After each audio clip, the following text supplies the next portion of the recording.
cantidad exagerada de protones, que son básicamente partículas de qué tipo, positivas.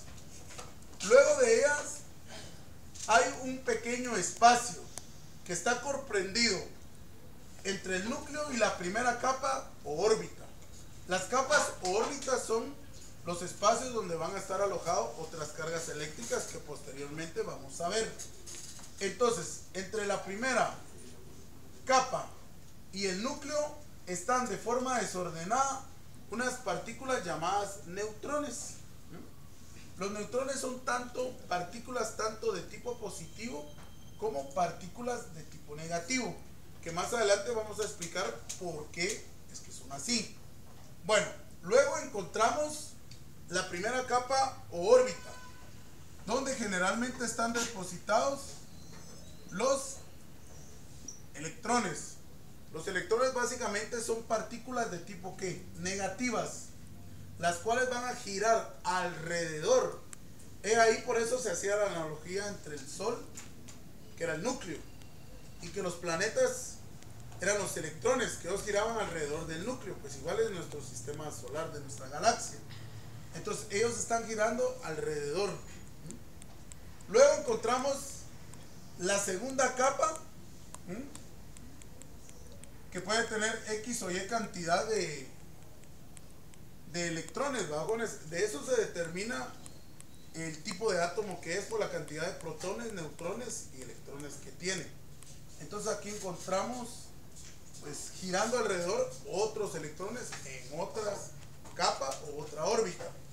Y de último, como en este caso, bueno, lo que estamos analizando es un átomo de cobre. ¿Por qué estamos haciendo énfasis en el átomo de cobre? Porque este es el que va a utilizarse para las reacciones eléctricas, ¿no? O para generar lo que es la corriente y el voltaje. Entonces, es bien sabido por nosotros que el electrón en la capa de valencia va a haber uno solo. Entonces, alrededor de la capa de valencia, muchos me preguntarán, bueno, ¿y por qué se llama capa de valencia? Debido al matemático físico inglés Rich Valens, el cual descubrió este fenómeno, que en el cobre había un solo electrón girando, y ese es el que se saca para producir los procesos eléctricos. Entonces, en la última capa o órbita nosotros básicamente encontraremos un solo electrón, el cual va a girar alrededor también del núcleo. Pero este electrón es el que vamos a sacar para producir lo que es la electricidad. O sea, la electricidad se va a producir en el momento en que se aplique un campo magnético y este electrón salga de su capa o órbita a depositarse en otro átomo exactamente igual. ¿Y qué pasó con el átomo que está adelante? Él saldría y se haría lo que es una reacción en cadena. Bueno, ahora vamos a profundizar un poquito más en el átomo. ¿Por qué generalmente es positivo los protones y negativo los electrones? Porque si esto no tuviera diferencia de potencial o diferencia de cargas, ¿qué sucedería? Los electrones andarían desordenados, pero el núcleo es el que le pone orden. Entonces cargas de diferente polaridad se atraen. Pero ¿por qué no los electrones salen disparados hacia el núcleo? Por eso es que tiene a los neutrones. Ellos van a tratar de equilibrar para que ni los electrones se vayan ni se peguen al núcleo. O sea, haya un equilibrio dentro de este sistema tan complejo. Luego de este sistema, ¿qué le sucede? ¿Por qué? Si supuestamente decimos que el núcleo tiene aferrados los electrones hacia él, ¿cómo es que nosotros logramos sacar este electrón de su capa de valencia?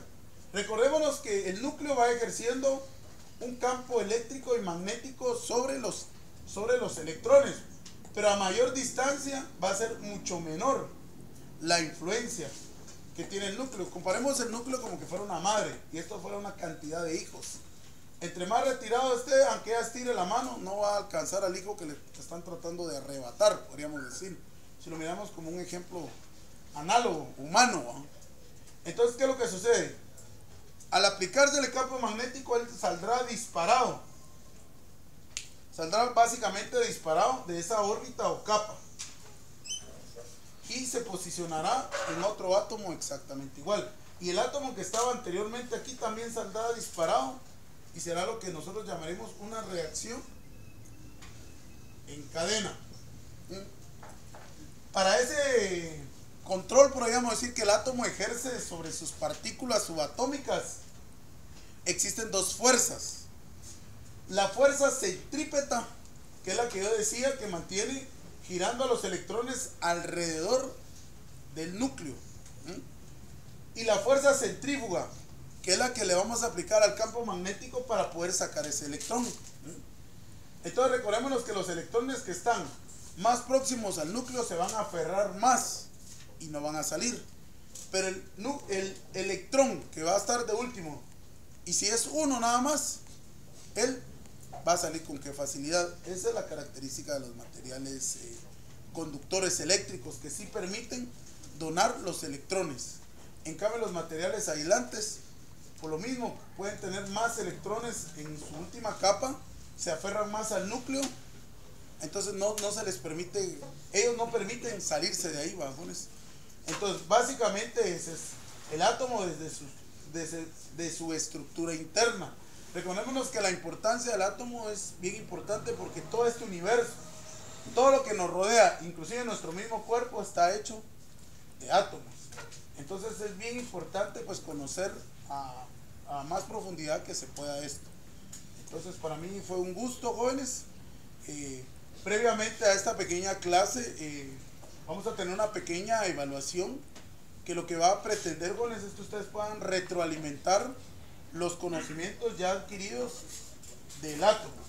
Entonces, gracias por su atención. Espero que cumplan con su tarea. Éxito. Gracias.